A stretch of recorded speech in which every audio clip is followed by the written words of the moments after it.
सो जब ये बृहस्पतिवार का व्रत आप लोग करते हैं तो इस दिन आपको सारी पीली चीज़ें का दान कीजिए। चने की दाल हो गई, पीली सरसों हो गई, पीला फूल हो गया, पीले कपड़े हो गए, पीला चंदन हो गया, और ख़ुद भी पीले वस्त्र पहनिए और फिर आप लोग ये व्रत शुरू कीजिए।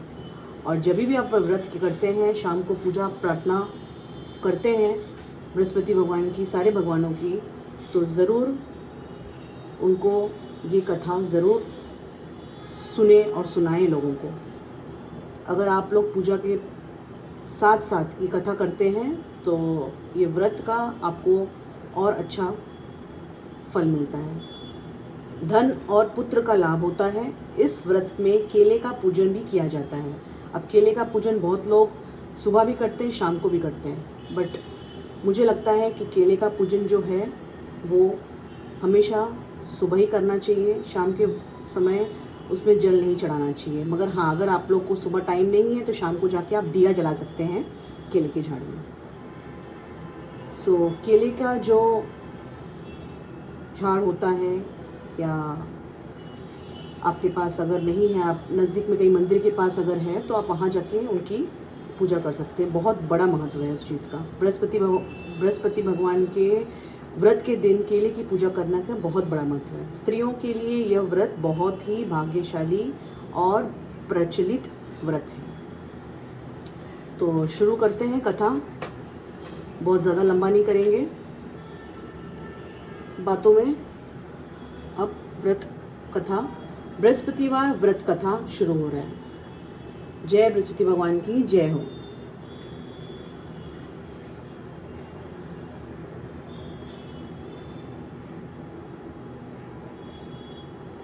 एक राजा था जिसके घर में अन्न और धन की कोई कमी नहीं थी, परंतु उसकी स्त्री बहुत ही कृपण थी। वह किसी भिक्षार्थी को कभी कुछ नहीं देती, सारे दिन घर के कामकाज में ही लगी रहती। एक समय साधु महात्मा बृहस्पतिवार के दिन उसके द्वार पर आए और भिक्षा की याचना की। स्त्री उस समय घर आंगन को लीप रही थी। इस कारण साधु महाराज से कहने लगी कि महाराज, इस समय तो मैं लीप रही हूँ, आपको कुछ नहीं दे सकती, फिर किसी अवकाश के समय आना। साधु महात्मा खाली हाथ चले गए। कुछ दिन के पश्चात वह साधु फिर आए और उसी तरह भिक्षा मांगी। रानी उस समय लड़के को खिला रही थी। कहने लगी कि हे महाराज, क्या करूँ, अवकाश ही नहीं है, इसलिए आपको कुछ नहीं दे सकती। तीसरी बार महात्मा आए तो भी उसी तरह उनको टालना चाहा, परंतु महात्मा कहने लगे कि यदि तुमको बिल्कुल अवकाश हो जाए तब तो तुम मुझको भिक्षा दोगी। रानी कहने लगी कि हाँ महाराज, यदि ऐसा हो जाए तो बहुत ही कृपा हो जाएगी। साधु महात्मा कहने लगे कि अच्छा, मैं तुमको एक उपाय बताता हूँ। बृहस्पतिवार को के दिन चढ़ने पर उठो और सारे घर में झाड़ू आदि लगाकर कूड़ा एक तरफ इकट्ठा करके रख दो। घर में चौका मत लगाओ। फिर स्नान आदि करके घर वालों को कह दो कि हजामत आदि अवश्य बनवाएं। रसोई बनाकर चूल्हे के पीछे रखा करो, सामने कभी ना रखो।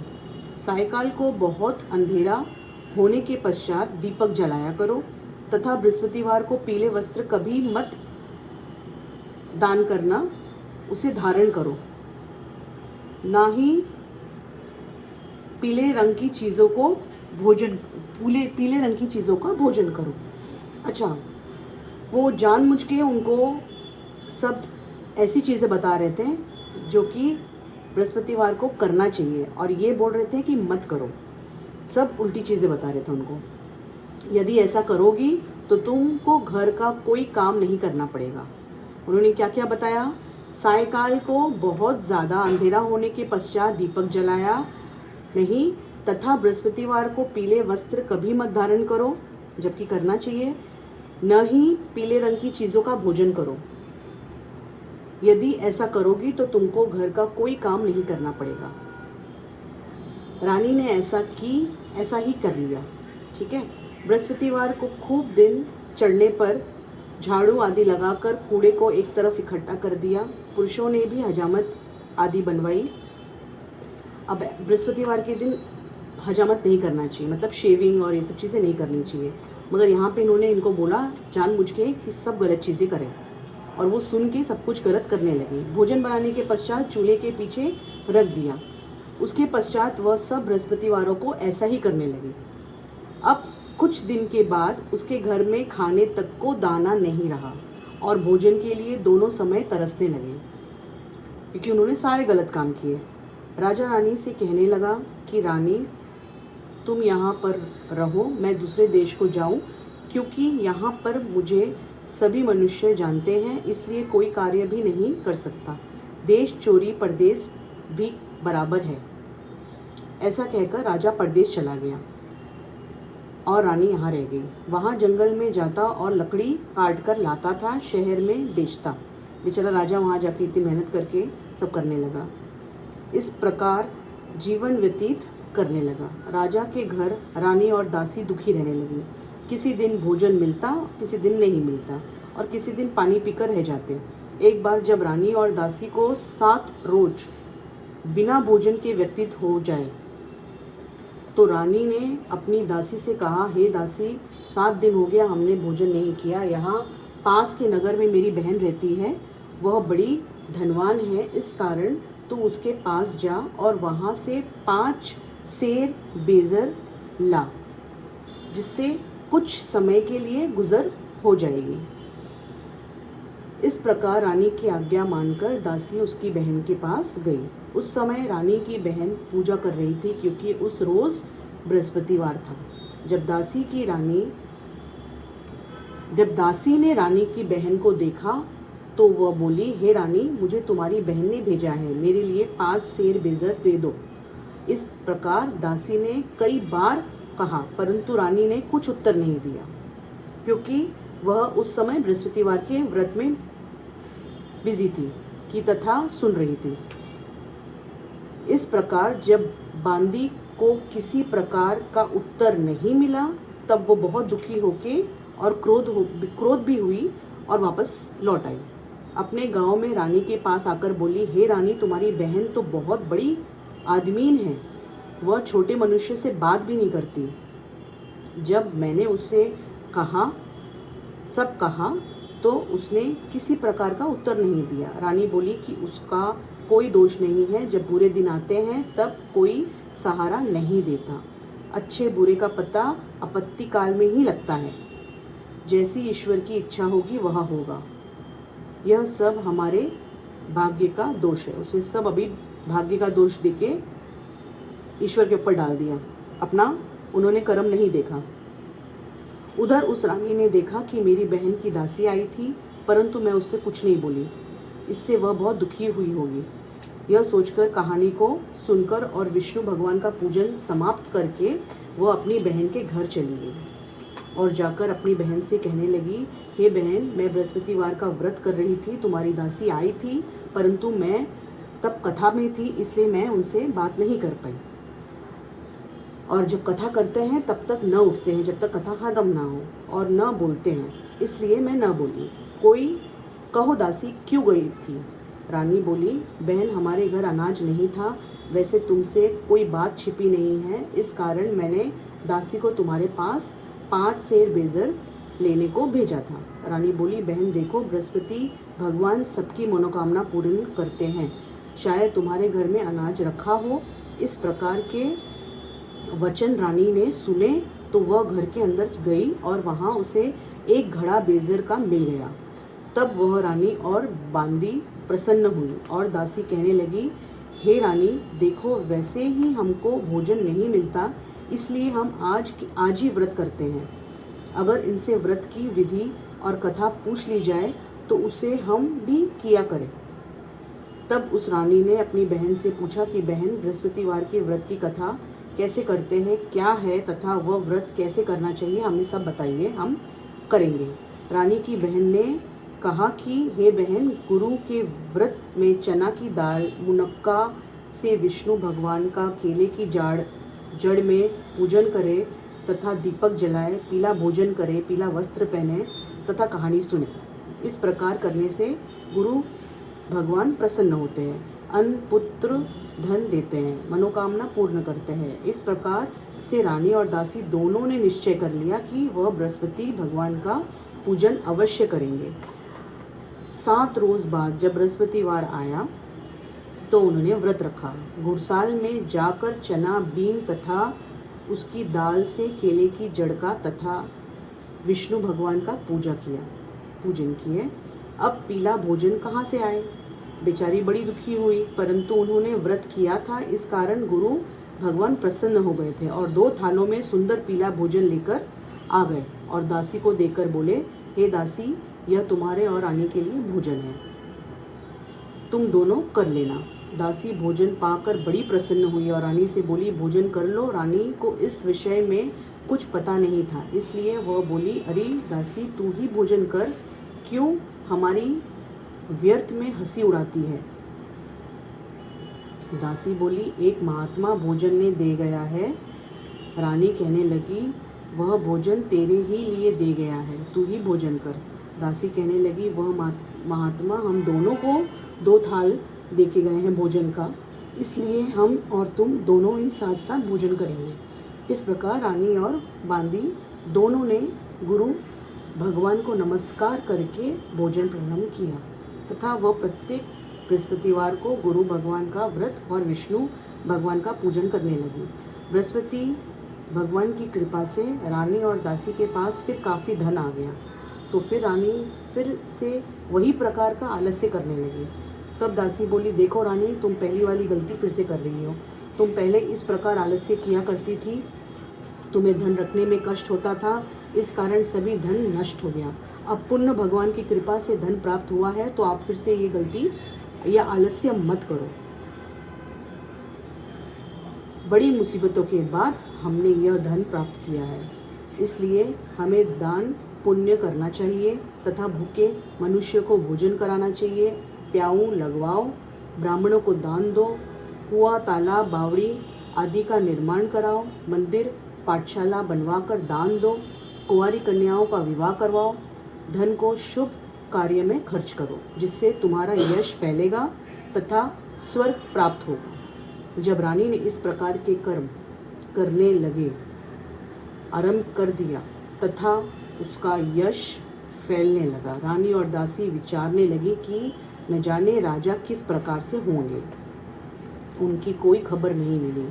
गुरु भगवान से उन्होंने प्रार्थना की और भगवान ने रात्रि में राजा के स्वप्न में कहा, हे राजा, उठ उठ, तेरी रानी तुझे याद कर रही है, अपने देश को चला जा। राजा प्रातःकाल उठा और विचार करने लगा कि स्त्री जाति खाने और पहनने की संगिनी होती है, पर भगवान की आज्ञा मानकर वह अपने नगर के लिए चलने को तैयार हुआ। इससे पूर्व जब राजा परदेश चला गया था तो प्रतिदिन जंगल में लकड़ी बीनकर लाने लगा था और उन्हें शहर में बेचकर अपनी दुखी जीवन को कठिनाई से व्यतीत करता था। एक दिन राजा दुखी होकर पुरानी बातों को याद करने लगा और करके रोने लगा। तब उस जंगल में से बृहस्पति देव एक साधु का रूप धारण करके आ गए और राजा के पास आकर बोले, हे लकड़हारे, तुम इस जंगल में किस चिंता में बैठे हो, मुझको बताओ। यह सुनकर राजा नेत्रों में आंसू भर लाया और बोला, हे प्रभु, आप सब कुछ जानने वाले हो। इतना कह साधु को अपनी संपूर्ण कहानी बता दी। महात्मा दयालु होते हैं। वे उससे बोले, हे राजा, तुम्हारी स्त्री ने बृहस्पति देव का अपमान किया था, जिसके कारण तुम्हारी यह दशा हुई। अब तुम किसी प्रकार की चिंता मत करो, भगवान तुम्हें पहले से अधिक धन करेगा। देखो, तुम्हारी स्त्री ने गुरुवार का व्रत रखना शुरू कर दिया है, आरंभ कर दिया है, और तुम मेरा कहना मानकर बृहस्पतिवार का व्रत करके चने की दाल, गुड़, जल को लोटे में डालकर केले की पूजन करो, फिर कथा कहो और सुनो। भगवान तेरी सब मनोकामना पूर्ण करेंगे। साधु को प्रसन्न देख राजा बोला, हे प्रभु, मुझे लकड़ी बेचकर इतना पैसा नहीं मिलता कि जिससे भोजन करने के उपरांत कुछ बचा सको। मैंने रात्रि में अपनी रानी को व्याकुल देखा है। मेरे पास कुछ भी नहीं है जिससे कम से कम उसकी खबर मंगा सकूं, और मैं कौन सी कथा कहूँ यह मुझको मालूम नहीं है। साधु ने कहा, हे राजा, तुम किसी प्रकार चिंता मत करो। बृहस्पतिवार के दिन रोजाना की तरह लकड़ियाँ लेकर शहर जाओ। तुमको उस दिन रोज से ज़्यादा दुगना धन प्राप्त होगा, जिससे तुम भली प्रकार भोजन कर लोगे। जब बृहस्पतिवार का दिन आया तो राजा जंगल से लकड़ी काटकर शहर बेचने गया। उसे उस दिन और दिनों से अधिक पैसा मिला। राजा ने चना गुड़ आदि लाकर गुरुवार का व्रत किया। उस दिन से उसकी सब कठिनाइयाँ दूर होने लगी। परंतु जब दोबारा गुरुवार का दिन आया तो वह राजा व्रत करना भूल गया। इस कारण बृहस्पति महाराज भगवान जी नाराज हो गए। उस दिन उस नगरी के राजा ने विशाल यज्ञ का आयोजन किया था। शहर में यह घोषणा कर दी कि कोई भी मनुष्य अपने घर में भोजन ना बनाए। समस्त जनता मेरे यहाँ भोजन करने आए। इस आज्ञा को जो न मानेगा उसके लिए फांसी की सजा दी जाएगी। राजा की आज्ञानुसार शहर के सभी लोग भोजन करने गए, लेकिन लकड़हारा कुछ देर से पहुंचा। इसलिए राजा उसको अपने साथ लिवा ले गए और ले जाकर भोजन करा रहे थे तो रानी की दृष्टि उस खूंटी पर पड़ी जिस पर उसका हार लटका रहता था। वहाँ वह पर नहीं दिखाई दिया। रानी ने निश्चय कर लिया कि ये मेरा हार इसी ने चुराया है। उसी समय पुलिस बुलाकर उसे जेल खाने में डाल दिया। जब राजा जेल खाने में पड़ गया और बड़ा दुखी होकर विचार करने लगा कि न जाने किस पूर्व जन्म के कर्म से मेरे लिए इतने दुख प्राप्त हो रहे हैं, और उसी साधु को याद करने लगा जो कि जंगल में मिला था। उसी समय तत्काल बृहस्पति देव साधु के रूप में प्रकट हो गए और उसकी दशा को देखकर बोले, अरे मूर्ख, तूने बृहस्पति देवता की कथा नहीं की, इस कारण तेरे लिए दुख प्राप्त हुआ और तू व्रत करना भी भूल गया। अब चिंता मत कर। बृहस्पति के दिन जेल खाने के दरवाजे पर 4 पैसे पड़े मिलेंगे। उनसे तू बृहस्पतिवार का पूजन करना, तेरे सभी कष्ट दूर हो जाएंगे। बृहस्पतिवार के दिन उसे 4 पैसे मिले। राजा ने कथा की तो उसी रात्रि को बृहस्पति देव ने उस नगर के राजा को स्वप्न में कहा, हे राजा, तुमने जिस आदमी को जेल खाने में बंद कर दिया है वह निर्दोष है, उसे छोड़ देना। रानी का हार उसी खूंटी पर लटका हुआ मिलेगा। अगर तू नहीं छोड़ेगा तो मैं तेरे राज्य को नष्ट कर दूंगा। इस प्रकार के रात्रि के स्वप्न को देखकर राजा प्रातःकाल उठा और खूंटी पर हार को लटका देखकर लकड़हारे को बुलाकर क्षमा मांगी तथा राजा को यथा योग्य सुंदर वस्त्र आभूषण देकर विदा कर दिया। राजा जब नगर के निकट पहुंचा तो उसे बड़ा ही आश्चर्य हुआ। नगर में पहले से अधिक बाग, तालाब और कुएं हैं। बहुत सी धर्मशाला, मंदिर आदि बन गए हैं। राजा ने पूछा, यह किसका बाग और धर्मशाला है? तो नगर के लोग ने कहते हुए गए कि यह सब रानी और बांदी के हैं। तो राजा को और भी आश्चर्य हुआ तथा गुस्सा भी आया। जब रानी ने यह खबर सुनी कि राजा आ रहे हैं तो उसने बांदी से कहा कि हे दासी, देख, राजा हमको कितनी बुरी हालत में छोड़ गए थे, कहीं हमारी ऐसी हालत देखकर लौट ना जाए, इसलिए तू दरवाजे पर जाकर खड़ी हो जा। आज्ञानुसार दासी दरवाजे पर खड़ी हो गई और राजा जब आए तब उन्हें लिवा लाई। तब राजा ने क्रोध करके अपनी तलवार निकाली और पूछने लगे कि यह धन तुम्हें कैसे प्राप्त हुआ? तो उन्होंने कहा, हमें यह बृहस्पति के प्रभाव से प्राप्त हुआ है। राजा ने निश्चय किया कि 7 रोज बाद तो सभी बृहस्पति देव का पूजन करते हैं, परंतु मैं रोज दिन में 3 बार कहानी कहा करूँगा तथा रोज व्रत किया करूँगा। अब हर समय राजा के दुपट्टे में चने की दाल बंधी रहती थी तथा दिन में 3 बार कहानी कहते और सुनते। एक दिन राजा ने विचार किया कि चलो अपनी बहन के पास हो आए। इस प्रकार निश्चय कर राजा घोड़े पर सवार होकर अपनी बहन के यहाँ जाने लगा। मार्ग में देखा कि कुछ आदमी एक मुर्दे को लिए जा रहे हैं। उन्हें रोककर राजा कहने लगा, अरे भैया, मेरी बृहस्पतिवार की कहानी सुन लो। वे बोले, लो, हमारा आदमी मर गया है यहाँ और तुमको इसको अपनी कहानी की पड़ी है। परंतु कुछ आदमी बोले, अच्छा कहो, हम तुम्हारी कहानी सुनेंगे। राजा ने दाल निकाली और जब कहानी आधी हो पाई थी कि मुर्दा हिलने लगा। जब कहानी समाप्त हो गई तो वह राम राम कहकर खड़ा हो गया। आगे मार्ग में उसे एक किसान खेत में हल चलाता मिला। राजा ने उसे देखा और उसने बोला, अरे भैया, तुम मेरी बृहस्पति की कहानी सुन लो। किसान बोला, जब तक मैं तेरी कहानी सुनूंगा तब तक 4 हरैया जोत लूँगा। जा, अपनी कहानी किसी और को सुनाना। इस प्रकार राजा आगे चलने लगा। राजा के हटते ही बैल पछाड़ खाकर गिर गई तथा पेट में बहुत जोर से दर्द होने लगा। उस समय उसकी माँ रोटी लेकर आई। उसने कहा, अपने पुत्र से सब हाल पूछा और बेटे ने सब हाल कह दिया। तो बुढ़िया दौड़ी दौड़ी उस घुड़सवार राजा के पास गई और उससे बोली, मैं तेरी कहानी सुनूंगी, तू कह तथा मेरे खेत पर ही चलकर कह। राजा ने बुढ़िया के खेत पर कहानी कही, जिससे वह बैल उठ खड़े हुए और किसान के पेट का दर्द भी बंद हो गया। जब राजा अपनी बहन के घर कुशल पूर्वक पहुंच गया तो बहन ने भाई की खूब मेहमानी की। दूसरे दिन प्रातःकाल राजा जागा तो वह देखने लगा कि सब लोग भोजन कर रहे हैं। राजा ने अपनी बहन से कहा कि कोई मनुष्य जिसने भोजन न किया हो और वह मेरी बृहस्पतिवार की कहानी सुन ले। बहन बोली, हे भैया, यह देश ऐसा ही है। प्रथम यहाँ सभी लोग भोजन करते हैं, अगर कोई पड़ोस में हो तो देख आऊँ। वह ऐसा कहकर देखने चली गई, परंतु उसे ऐसा व्यक्ति कोई नहीं मिला जिसने भोजन न किया हो। अतः वह एक कुम्हार के यहाँ गई जिसका लड़का बीमार था। उसे मालूम हुआ कि उनके यहाँ 3 दिन से किसी ने भोजन नहीं किया है। रानी ने अपने भाई की कहानी सुनने के लिए कुम्हार से कहा। वह तैयार हो गया। राजा ने वहाँ जाकर बृहस्पतिवार की कहानी कही, जिसको सुनकर उसका लड़का ठीक हो गया। अब राजा की प्रशंसा होने लगी। एक दिन राजा ने अपनी बहन से कहा, हे बहन, अब हम घर अपने जाएंगे, तुम भी तैयार हो जाओ। यह बात सुन राजा की बहन ने अपनी सास से कही।